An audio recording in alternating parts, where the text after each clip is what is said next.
you have a very important meeting coming up on Thursday. You have made clear that this is a non-negotiable situation. There's the border is the border, and the ICJ is going to be the deciding factor. So when you go into a meeting with President Maduro on Thursday, it doesn't seem like there's really a lot of room for discussion. And I'm wondering, are there any areas of potential compromise or anything that you might be able to put on the table, when you're coming in a position of non-negotiation? Yeah, well, first of all, I'm very pleased to be on your program. And Guyana's position has remained very consistent over the years. One is we respect this zone, this region, as a region of peace, as a region of stability. And we will do everything within our powers to ensure that this region remains a zone of peace and a region of great stability. Now, it is very important for us to understand the historical context of this border controversy. Our borders were settled in 1899, as everyone appreciates, and all of our international friends are very aware of this and are supporting this fundamental truth. That is, the borders were settled in 1899. However, leading up to our independence, there was a controversy raised by Venezuela. In addressing that controversy, the Geneva Agreement came into existence. In the Geneva Agreement itself, it allows for the United Nations Secretary General to name the place or the process through which this controversy will be settled if the parties did not come to an agreement. Of course, the party over decades upon decades did not arrive at an agreement, and the United Nations Secretary General decided that the ICJ is the place that this controversy will be settled. Guyana has maintained, will continue to maintain, that that is the place where this controversy will be settled. We are not going to exit this process, and we are going to respect the outcome of this process, and we ask Venezuela to participate fully and to respect the outcome of the process at the ICJ. Now, if you look at the letter of invitation I received from St. Vincent, it spoke about consequential issues.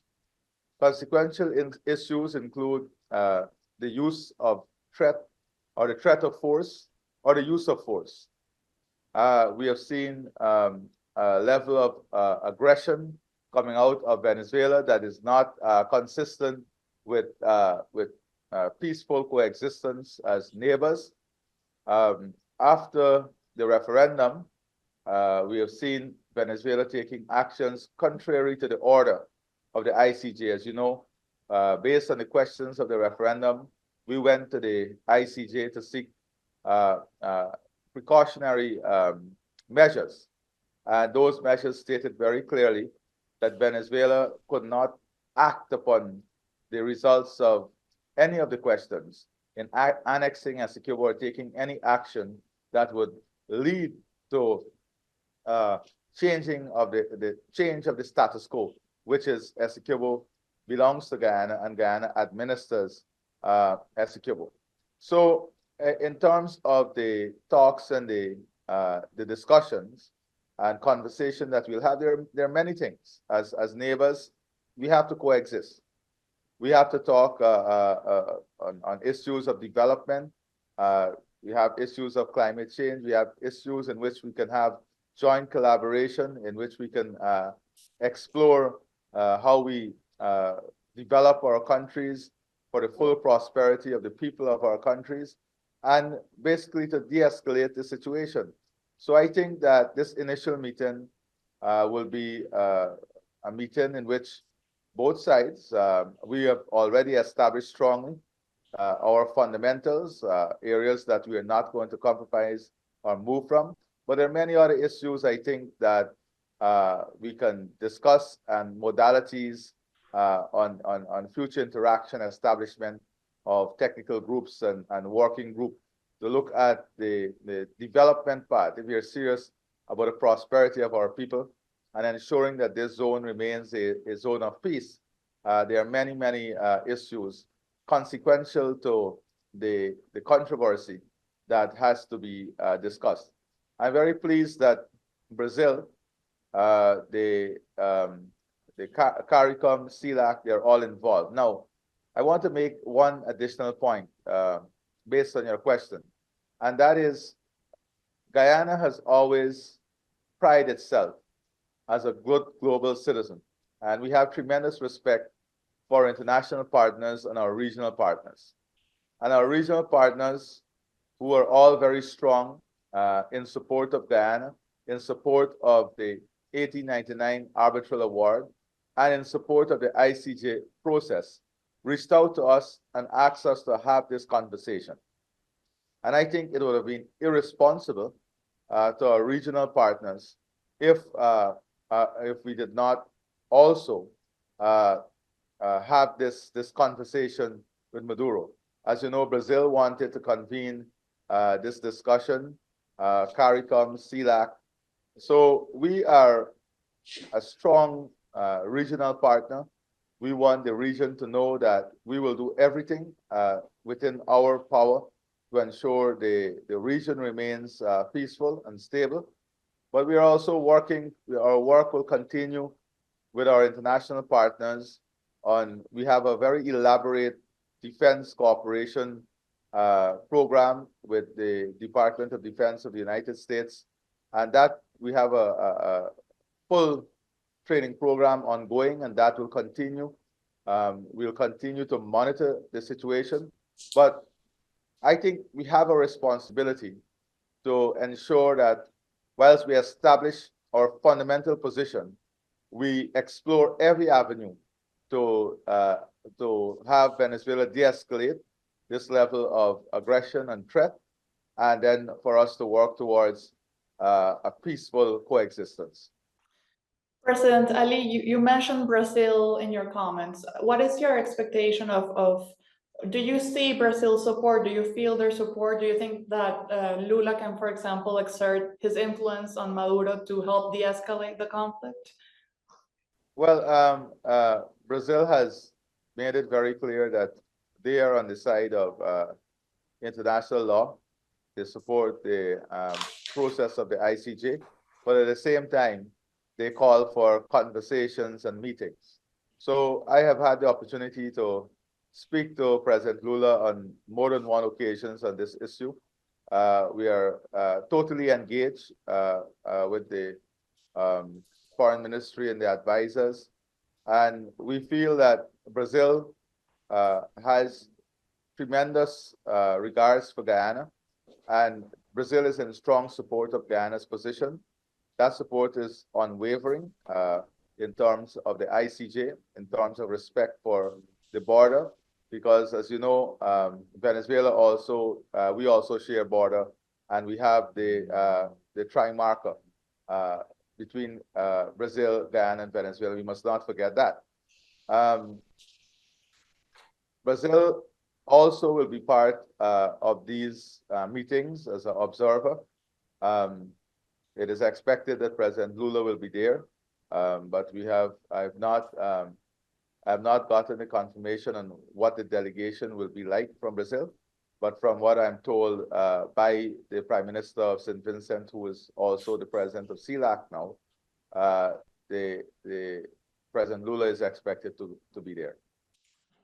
President Ali, I'd like to jump to another topic, which is Maduro has made very public threats to companies, which particularly Exxon, which he claims are operated on disputed waters. Have you been in touch with Exxon and the heads of other companies about whether they're pausing their current operations? Are they waiting to see how the conflict will play out? What are you advising them to do? Are operations continuing as of now? Can you give us a little bit of insight on that? Yeah, I'll come to that. But, you know, there's a funny story. Maduro tells his population that Exxon is imperialism in the region. And up to last night and yesterday, I see Maduro encouraging Chevron and BP to return investment in Venezuela and to invest in Venezuela. And he forgot that Exxon also invested in Venezuela. And at the heartbeat, Maduro would like Exxon to invest back in Venezuela. So it is just, you know, if people in Venezuela really dig into the type of propaganda narrative that Maduro is spreading, it will tell them the whole story, what this is all about. As it relates to Exxon, and I want to correct, you know, the narrative too. It is not Exxon alone. It is Exxon, CNOOC, and Hess who are operating in Guyana. It is very interesting that Maduro never mentioned anything about CNOOC. And CNOOC is part of the consortium, and CNOOC is a Chinese company. Now, this tells us, this opens up a lot of discourse within the region in relation to the propaganda narrative. But as it relates to Exxon and all the members of the consortium, they are moving ahead aggressively with their production plan. All the exploration in this region, Essequibo region, will continue. All our investments, both at the public and private level, will continue. There's absolutely no slowing down. There's absolutely no slow or no holding back in the investments that we have for Essequibo, as we have for the other 9 administrative regions and the other 2 counties of Guyana. So there is absolutely no fear from our investors. We know that we are on the right side of international law. We are on the right side of moral and ethics, and we are on the right side of history. We are on the right side of facts. And we are subjecting ourselves to international norms through the ICJ and the ruling of the ICJ. So our investors are very strong. Our investors are solid, and there's absolutely no sloth or no signal of any sloth in the pace of development. Would you at all consider the possibility of joint ventures with Venezuela in the Essequibo region for oil production or exploration? Now, I don't want to explore that, but of course, we had an auction, a public auction, and any country in the world or any company in the world could have participated in that auction. We don't have a closed investment climate. We have an open investment policy. Everyone is welcome to participate in our development, once they understand that when they participate in the development of Guyana, that they have to abide by the rules of Guyana. They have to abide by the geographic space of Guyana, and they have to respect our country. So, I mean, we're not closing. There are many possibilities as a region. We have already said as a country that we want to be part of the regional energy security. We want to be part of the regional climate security, and we want to be part of the regional food security. These are 3 areas that Guyana is focusing heavily in a world 2030 and beyond, including the development of renewables, hydro, and we're talking to Brazil about hydro and how power, clean energy can be integrated into northern Brazil. You know, of course, one of the largest project, one of the most important and transformative project for the region and for Brazil is the deep water port in Guyana and the road link between Guyana and Brazil. That would unlock tremendous possibilities for northern Brazil, but at the same time, it would improve the competitiveness of northern Brazil and the products and produce going in and out of northern Brazil. This deep water harbor is tremendously important for Brazil. So Guyana is very important and strategically positioned as an interconnector, if I may use that term, between the region and for the field. And we are not closing our doors, because we will have to discuss as a region what regional energy security would look like, what regional food security would look like, what the regional climate security would look like. and Venezuela is part of the region, and that conversation must include Venezuela. That is why the conversation is important. There's so many things to discuss in this conversation, and that conversation can lead to the peaceful coexistence and respect for each other's borders. Thank you, Mr. President. I wanted to go back to Thursday meeting. You have a mandate from Congress not to debate the border, that this is a matter for the ICJ to decide. So I wanted to know if do you fear this position would derail talks just before they start? I don't fear this position at all. This Okay. is our position, and there is no compromise on that position. So if President Maduro want to use this position to abandon talks, that will be unfortunate. But this is Guyana's position. Our position is that the UN Secretary General chose the ICJ, and we are respecting this process to the end. And we will respect and abide by the outcome of the ICJ process. So, I spoke earlier about the many other important issues that we have to confront as a region, that we have to work together as a region that can form part of a discourse that would allow for the peaceful coexistence of all countries within the region and Venezuela and Guyana. And that is why it's important that Brazil and leaders of CARICOM are there and CELAC, because there need to be a regional context to this, because this has tremendous implications for the region. We have never contemplated a region that is destabilized by conflict. That has implications for every single country within the region, including Brazil, including CARICOM. President Ali, I also wanted to follow up on your comments about the oil producers and the confidence that you expressed that they have in continuing forward full steam ahead. I presume from that you have spoken with senior leadership at these companies. I'm sure they've been calling to inquire about all this, and I'm wondering specifically about the Chinese and Sinnock, what conversations you've had with them. Well, all the companies, this is one consortium that is led by Exxon. They are 100% forging ahead. There is absolutely no slot from any one of them. And also we are pushing ahead with the companies who participated in the auction.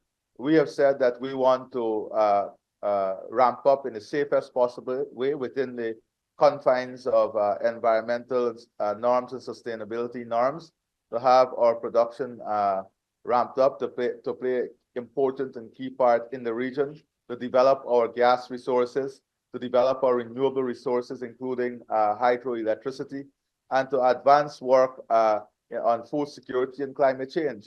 We have to work as a region to deploy our total natural asset base in the fight on climate, and also to work out as a region how we're going to safeguard biodiversity in our ecosystem, because these are going to become key issues as we move forward as a region in the global context.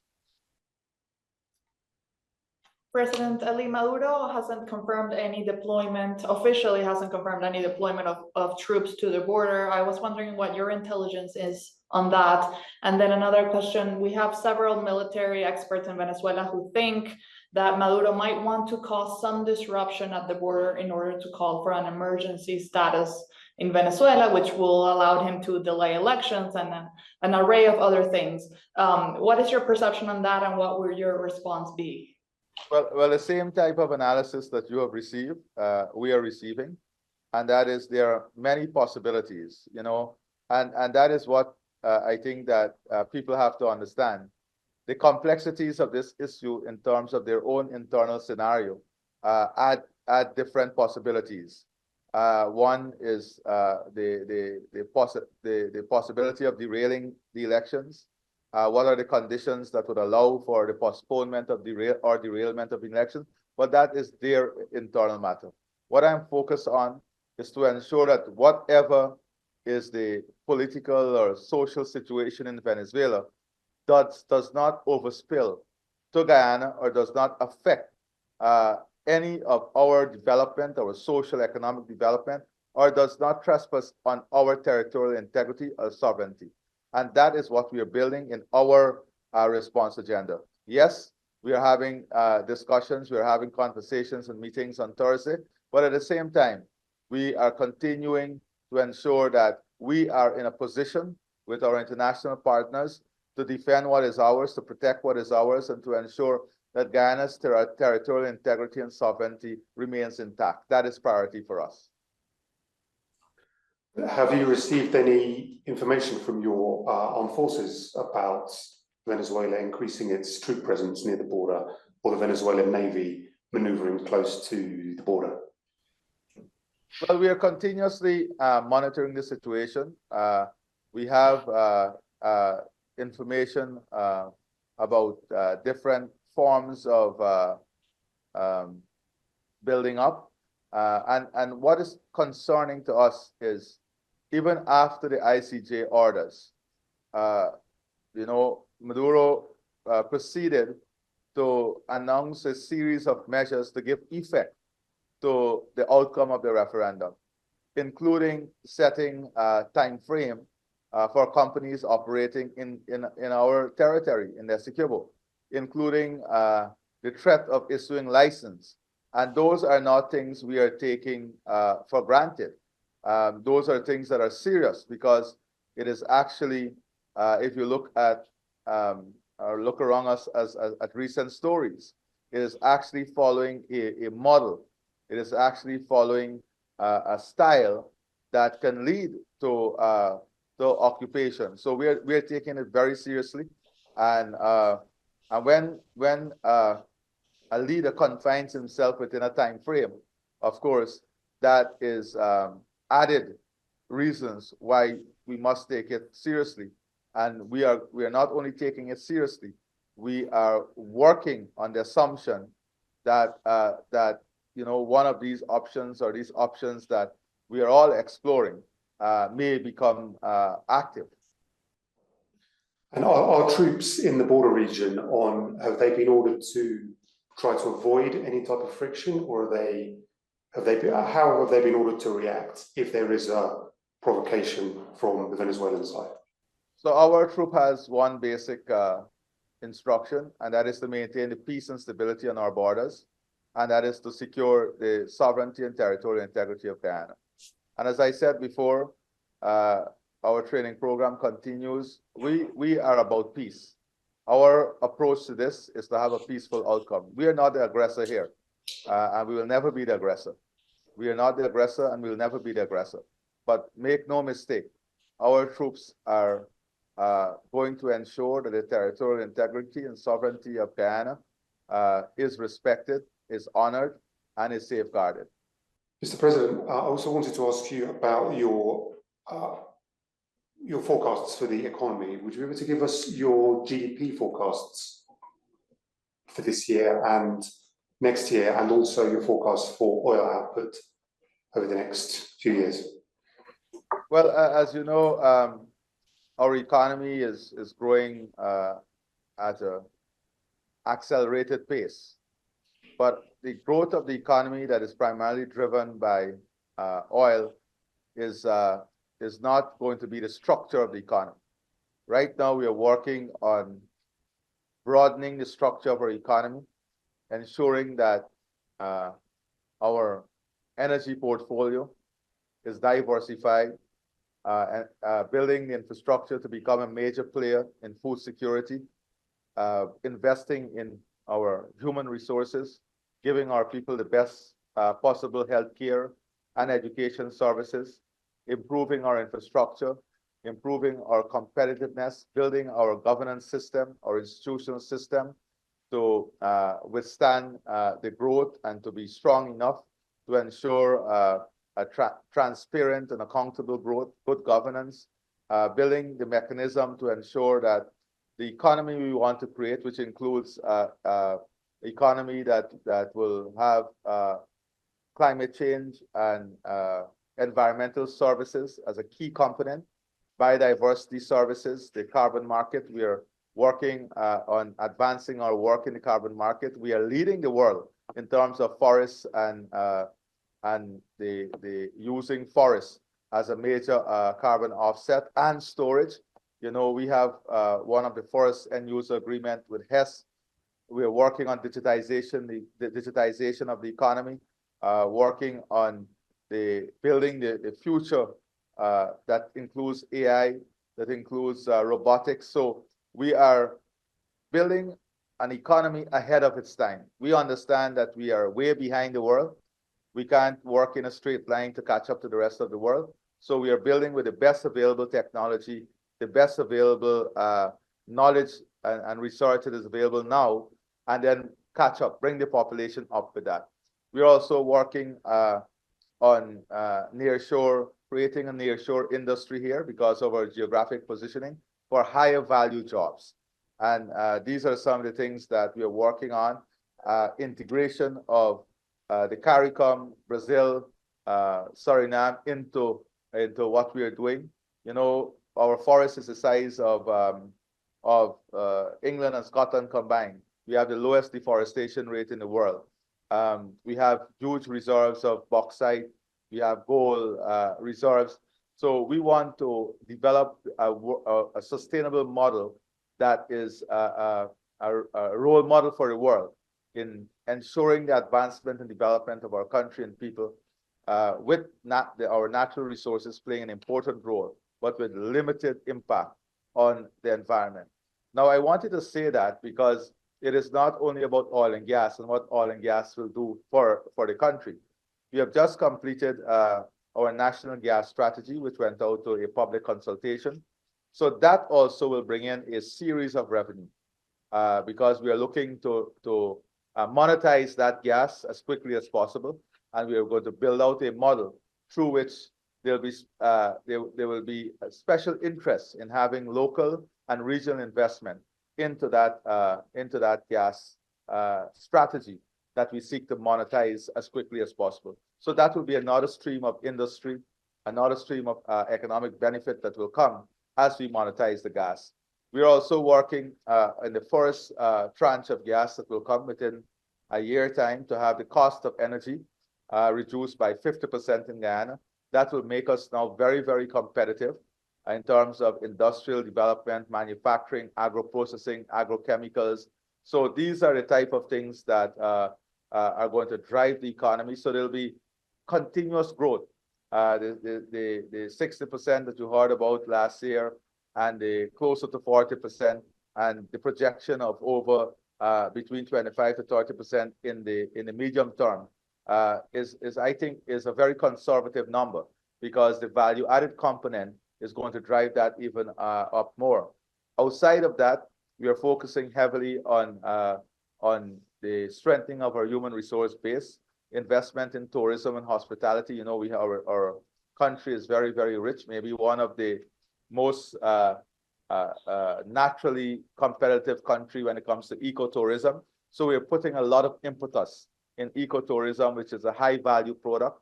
We have a number of hotels being constructed now. We're looking now at ecotourism facilities, and all of this will diversify the economy and will create higher value jobs. To support this, we're investing in a hospitality training institute. We have a national skills training institute that not only will cater for the workers for the oil and gas sector, but will also train workers for a maritime industry. Because out of all of this, we expect a very resilient and strong maritime industry would evolve that will require a different skill set, a different level of skills, and all of that we are programming and we are planning for. Of course, the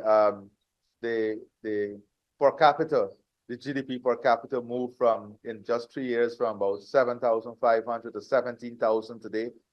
In 2-3 years, it will go to 35,000.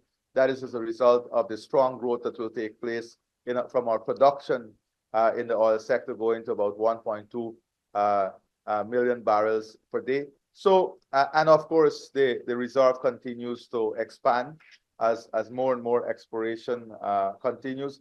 This is really the story. This is really the energy story of the world right now, Guyana. And I want to look into the future a bit. Even if the world decides that only by 2050, only 20% of our energy must come from oil. Let us say, in the unlikely scenario, because we are not, the truth be told, we have, decades upon decades of oil, of having oil as part of the energy mix, because we are not nowhere up to scale or nowhere near scale for the renewables. So, but let us just assume that we say 20% of the world energy would come from oil. Then what are the criteria that will determine who produced that 20%? Definitely, if it is based on climate change, then climate change and climate-related issues must be the main criteria. And if you look at that, then Guyana would be perhaps in the top 1% based on the net off in terms of what we do on the climate side and the impact that the oil and gas industry would have. President Ali, this has been enormously helpful. I do wonder, that we are a global news organization. We have readers and viewers around the world. Is there any final thoughts you'd like to share?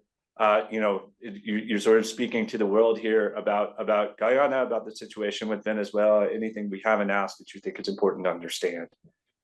I think we have covered a lot of ground, but I think we should continue this conversation, one in which we can focus on the economic realities of Guyana and to present Guyana as a major investment front for global companies. I look at your program at 1 every morning. I get my economic and financial update from your programs. And it is important, I think, that maybe you do a feature here also on the type of transformation that is taking place, because it is enormous transformation. And it's not transformation that is oil and gas centered. It is using the revenue from oil and gas to present Guyana as a model for many global issues and for global solutions, including food, climate, ecological services, biomedical services. This is where we're taking the country. Biodiversity services. Sometimes we forget that in the last 50 years, we have lost about 65% of the world's biodiversity. We have kept our biodiversity intact. That by itself is a tremendous asset. And that is an asset in the future that will carry a huge value, must carry a huge value. And these are the things that we have to set ourselves up and set our development path in such a way that we don't lose any of this, because this will be important value to the global system moving forward. And that is exactly what we're focusing on. So I want to say to our investors that our investment climate is open, it is stable. There is nothing to fear. We are an open economy.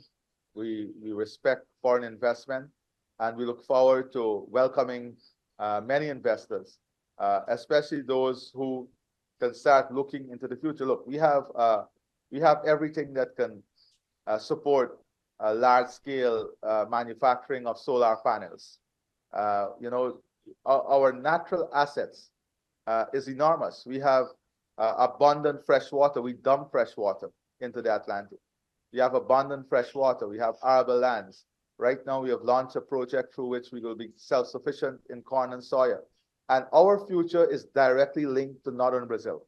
The output of northern Brazil must get to the world market in a more competitive way. And the only way that can be done is through the interlink between Guyana and Brazil and the deepwater port. And we're working aggressively on having this deepwater port built. And just imagine saving 8 days of transportation time to get to the Atlantic. That is what this link would do and would establish. And imagine the opportunities that will be created for the world. So we will stay connected. I am very thankful for this time. And I want you to know that Guyana is a stable economy, open economy, and one that welcomes foreign direct investments.